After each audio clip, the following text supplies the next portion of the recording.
Goeiedag julle, ons wil nou weer ons toerusting dien vir hierdie week, waarin ons mekaar help om ook ons kinders op te voed in die Here se woord. So 'n belangrike roeping wat die Here vir ons gee. Nou, ons staan hierdie week weer stil by God se koninkryk in die begin. Hierdie keer nog 'n skat hierdie week ontgin vanuit hierdie stuk openbaringsgeskiedenis. Nou, waarby ons gaan stilstaan hierdie week is elkeen volgens sy soort. Ons wil stilstaan by die skat van God wat skep volgens hulle soorte of volgens elkeen se aard. Dis die ding wat ons hierdie week vir ons kinders wil vertel. Nou ons vind hierdie skat as ons weer deur Genesis 1 vers 1 tot 2 vers 3 lees. Nou julle sal sien by les 3 van ons kateksasie handleidings waar dit gaan oor elkeen volgens sy soort. Stel hulle voor dat ons vers 11 tot 25 lees, maar ek dink dit kan net goed wees. My voorstelling, as ons vir ons kinders sommer net weer daai hele storie lees. Genesis 1 vers 1 tot 2 vers 3. Die belangrikheid daarvan om vir ons kinders die koninkryk in die begin te wys, is net so geweldig belangrik. En wanneer ons nou deur hierdie hoofstuk lees, dat ons die hele ding van volgens hulle soorte of volgens elkeen se eie aard gaan raak sien. So wat ek sou voorstel is, sit met jou kinders, maak jou Bybel oop, laat nie om jou staan, boor jou loer, binne met die hitte en met almal se gesweete lywe, wat ook al, maar, en wys vir hulle, highlight dit, en as jy nou nie in jou Bybel wil highlight nie, wys vir hulle met jou vinger of met 'n pen, of wys vir hulle daai volgens hulle eie soort, soos wat jy daar lees, sê, hier is hy, en lees aan het, hier is hy. Wys dit vir hulle, dat hulle dit kan sien. Die hele ding van volgens elkeen se soort. Ek dink hy kom so 10 keer voor, as mens hier deur Genesis 1 vers 1 tot 2 vers 3 lees. Kom ons kyk 'n bietjie daarna. Jy sal sien, ek het dit nou so gehighlight hier in die teks, wat ek sommer vir ons hier opgesit het. Vers 11 kry mens dit, ons aanlees na vers 12 toe. Dan weer by die 5de skepingsdag, in vers 21, 6de skepingsdag in vers 24. By die 3de skepingsdag, dan versie 11 van dit oor plante wat saad gee en bome wat volgens hulle soorte vrug dra. Dan weer vers 12.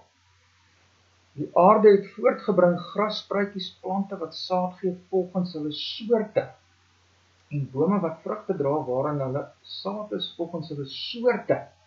Dan op die 5de dag gaan dit nou oor die seediere en die land, of die seediere en die voëls. En dan sê vers 21, en God het die groot seediere geskape en al die lewende wesens wat beweeg, waar die waters van wemel volgens hulle soorte, en die gevleelde voëls volgens hulle soorte. 6de skepingsdag, dat die aarde lewende wesens voortbring volgens hulle soorte, vee, kruipende diere, en wilde diere van die aarde, volgens hulle soorte. En dit was so. En God het die wilde diere van die aarde gemaak, volgens hulle soorte. En die vee, volgens hulle soorte. En al die diere wat op die aarde kruip, volgens hulle soorte. So ek dink hier, spring dit nogals in 'n mens se gesig in, hierdie hele waarheid van volgens hulle soorte. As die vraag, wat beteken dit? Hoekom is dit belangrik? Wat sê dit vir ons? Kom ons gaan 'n bietjie dieper daarop in. Ek dink as 'n mens al in jou lewe ergens in 'n biologie handboek gelees het, lewenswetenskap handboek gelees het, wetenskap handboek van een of ander aard gelees het, of sommer maar net gelees het, dan het mens die woord spesie al opgetel. Sekere spesies in die diereryk of in die seelewe of hoe ook al. En dan kan mens nou nog op die idee kry hier, as ons deur Genesis 1 lees, dat die soorte gaan oor daardie spesies. Maar ek dink nog nie die Hebreëse woord soorte, nou being is die Hebreëse woord, Moses ook daar gebruik. Ek weet nie of Moses al regtig die idee van spesies in sy kop gehad het, toe die Heilige Gees hom geïnspireer het om hierdie woord te gebruik nie. Ek dink spesies pas nog ons by ons westerse beskawing se wetenskaplike ondersoek en so aan. Ek dink so. Maar in elk geval die Hebreëse woord, soorte, het nog nie daai woord betekenis van spesies nie. Ons kry eerder hier in Genesis 1 groepe. Daar is die boomgroep. Binne die boomgroep kry ons verskillende soorte. Dan is daar byvoorbeeld die groep groot seediere. Binne die groep groot seediere verskillende soorte.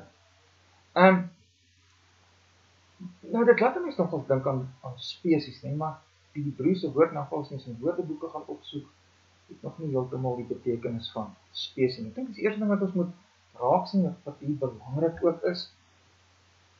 Dan die tweede ding wat ons hier moet raak sien, is hierdie woord volgens op die frase, volgens hulle soorte, sê vir ons dat God nie skep met 'n proses van evolusie nie. En hierdie is nogals belangrik vir ons groter kinders wat nou op skool al lewenswetenskappe begin doen, want ons skoolkurrikulums werk, soos wat ek nou al maar daarna gekyk het, nogal baie maal vanuit die wêreldbeskouing van evolusionisme, darwinistiese evolusionisme. En dis 'n wêreldbeskouing en 'n uitkyk en 'n manier van verstaan wat net reguit teen die evangelie van die koninkryk van God ingaan. Jy sê, nee, ek skep nie met 'n proses van evolusie nie, ek het soorte gemaak, ek het groepe gemaak en binne daardie groepe soorte. Die evolusionisme van evolusieteorie wat ontwikkel uit Darwin wil uiteindelik sê dat die hele werklikheid soos wat ons dit nou beleef, ontstaan sonder 'n ontwerper, spontaan oor tyd plus kans vanuit 'n eensellige organisme. Nou, die Here sê nee, dit is nie hoe ek geskep het nie. Ek skep in die begin woes en leeg binne in die wonderlike heelal, en binne die wonderlike heelal is daar dan soorte, groepe met binne daai groepe soorte. En wat dit nog sê is, jy beweeg nie van een soort in 'n ander soort in, spontaan nie, oor tyd nie. Nee, God skep soorte. Ons gaan nie vanuit die groep seediere 'n ontwikkeling oor tyd binne in die groep landdiere inkry, of vee, of wilde diere in. Nee, God skep die groep wilde diere. Hy skep die groep vee, waarmee jy kan boer. En dan staan die groep wilde diere, en so God, en binne daai groepe dan verskillende soorte. Dis hoe God skep, nie met 'n proses van evolusie nie. En deur sy gees met sy woord. Nou, die derde belangrike ding wat ons hier moet raak sien, is dat ons sien hier die baie wonderlike ding van in die skepping verskeidenheid binne eenheid. Verskeidenheid binne eenheid. Hier is een heelal met daar binne in die een heelal klomp onderskeidings. Dink net aan dag 1 tot 3. Daar is onderskeid tussen lig en duister. God maak dit een heelal, maar 'n onderskeid tussen lig en duisternis, verskeidenheid, eenheid, maar tog verskeidenheid. Dan op dag 2 maak hy met die uitspansel onderskeid tussen waters bo die uitspansel en waters onder die uitspansel. Weer een heelal, maar verskeidenheid daarin. Dag 3 maak hy onderskeid tussen land en see, een heelal met verskeidenheid. As ons dan na dag 3 tot 6 kom, dan sien ons nog veral dit wat ons nou daar in die teks gehighlight het, nie volgens hulle soorte nie. Daar is in die eenheid van die diereryk verskillende soorte. Daar is in die eenheid van seediere verskillende soorte. Eenheid en verskeidenheid. En jy sien dit by die mens die heel wonderlikste. Binne in die een mens, verskillende persone, man, vrou, verskillende geslagte, manlik, vroulik, verskillende rolle, die man is die hoof, vrou is sy helper. In die eenheid, verskeidenheid, dit is die belangrike ding wat ons hier moet raak sien. Ek dink dit is amper die belangrike ding wat die Here vir ons hier wil sê. Mens kan natuurlik met soorte die hele dwaalleer van evolusionisme weer lê en so aan, maar ek dink die belangrike ding wat die Here vir ons wil wys as ons hierdie soorte gehighlight het, is, hy luister. Ek is 'n God wat binne eenheid verskeidenheid maak. Hoekom? Wat sê dit vir ons? Ons probeer meer uitvind daaroor. Nou, so, ja, is die vraag, waarom hierdie verskeidenheid binne die eenheid? Nou, die antwoord is, die hele skepping wys op God. Die hele skepping wys op ons God. Wie is ons God? Nou, ons God is een in wie daar verskeidenheid is. Een God. In hom is daar verskeidenheid van persone. Een God, 3 persone. En die hele skepping wys op hierdie God. Psalm 19 vers 2. Die hemele vertel die eer van God. Die uitspansel verkondig die werke van sy hande. As ons na die skepping kyk, dan is hierdie skepping 'n vingerwysing na die ontwerper, na God toe. Kyk, wie is hierdie God? Kyk in die skepping, sien die in die een groot skepping, in die een heelal, die verskeidenheid. Kyk na die een hemel en sien verskeidenheid daar binne. Dit wys op ons een God, in wie daar 'n verskeidenheid is. Romeine 1 vers 20 sê, sy onsigbare dinge kan van die skepping van die wêreld af in sy werke verstaan en duidelik gesien word, naamlik sy ewige krag en goddelikheid. Die skepping is vingerwysings na God toe. Watter God? Nou ons een God, in wie daar verskeidenheid is. Die mens as beeld van God, wys by uitstek op hierdie verskeidenheid in ons een God. Genesis 2 vers 24. Daarom sal die man sy vader en moeder verlaat en sy vrou aankleed en hulle, meer verskeidenheid, sal een vlees wees. In die eenheid, verskeidenheid. Wonderlik kom dit in die gemeente na vore. Ons is almal ook deur een gees gedoop in een liggaam.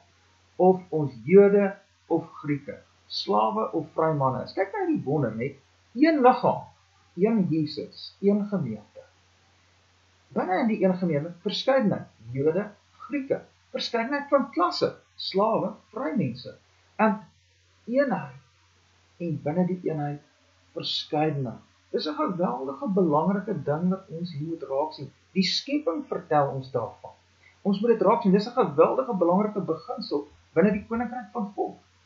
In die eenheid, verskeidenheid. Ons gaan dieper hierop in. Hierdie eenheid in verskeidenheid, waarom? Hoekom? Hoekom is dit so belangrik? Wel, ons moet raak sien in die eerste plek, dit verheerlik God. Psalm 19 wys dat ons veral daarop in vers 1 tot 7, die hele skepping verheerlik God. En dan moet ons God leer ken en dan in die skepping ook hierdie God van ons raak sien. Een God, in wie daar verskeidenheid van persone is, en die hele skepping wys dit. Die wonderlike verskeidenheid in die een heelal wys dit. Man en vrou in een huwelik wys dit. Verskillende persone in een gesin wys dit. In een familie wys dit. In een etniese volk wys dit. Die volk, een. Verskillende persone binne die volk, een. Een volk, verskillende families, verskillende gesinne. Eenheid, verskeidenheid, ons sien dit aan mekaar. Verskillende tale in een mensdom. Dis wonderlik, ons moet daai verskeidenheid uitbou en ons eie taal ook voor lief wees, ons eie volk ook. En dis deel van daardie verskeidenheid binne die eenheid. Dis goed, God het dit so gemaak. Verskillende gelowiges uit diverse agtergronde en diverse volke in een gemeente van Jesus. Wat 'n wonder, wat 'n absolute wonder. Maar daarom ook die ontsettende aanval op hierdie waarheid binne in die wêreld na die sondeval. Satan en ons sondige natuur en die wêreld haat hierdie wonderlike waarheid van binne die eenheid verskeidenheid. Ons wil altyd die een of die ander een oor beklemtoon. Binne jou klassieke liberalisme lê al die klem op die individu en sy menseregte. En dan verdwyn die eenheid van gesin, die eenheid van familie, die eenheid van volk. Al die klem gaan lê net op die persoonlike individu. Binne jou nasionaal-sosialisme, dink dan maar aan Hitler en die hele nazisme. Binne die nasionaal-sosialisme verdwyn verskeidenheid. Al wat oorbly is die eenheid van die wit ariër met die blonde hare en die blou oë. Verder moet alle ander onderskeid en verskeidenheid verdwyn, ons maak hulle dood. want al wat moet oorbly is die eenheid van die wit ariër. Binne jou marxisme, weer jou ou marxisme van Karl Marx, waar dit veral gegaan het oor die onderskeid tussen ekonomiese klasse, die arm werknemerklas wat vervreemd word van sy arbeid, lê al die klem op daardie klas, daardie ekonomiese klas wat bevry moet word op die weg van revolusie en dan uiteindelik by een of ander utopia moet uitkom. En weer eens verdwyn die verskeidenheid. Al die klem lê op die werk en op die ekonomie, gesin, kerk, volk, verdwyn. Werknemer, werkgewer moet verdwyn. Binne jou neomarxisme wat jy nou veral van die 1960s afkry by 'n ou soos Marcuse in Frankryk en jou nuwe ontwikkeling daarvan binne die kritiese rasteorie en so aan, lê al die klem weer op die geonderdrukte groep, byvoorbeeld jou LGBTQ groep, of dan die swart mens groep, of so, wat staan teenoor die ou establishment, en die ou establishment is veral jou Christelike Weste. So, en al die fokus val net weer op hierdie een groep, die verskeidenheid word verwoes. Feminisme werk baie dieselfde.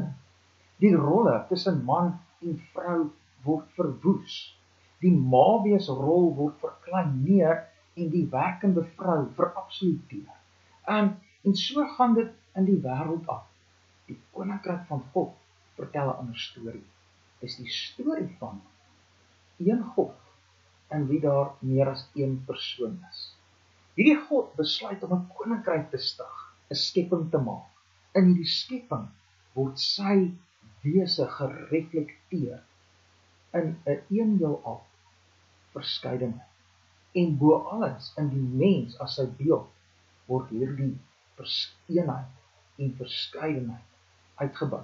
Nou, hierdie laaste wat ek vertel het, is dalk iets wat moeilik is om vir ons jonger kinders oor te bring, en ek weet nie altyd of dit nodig is nie, maar ek dink wel ons moet vir hulle hierdie wys.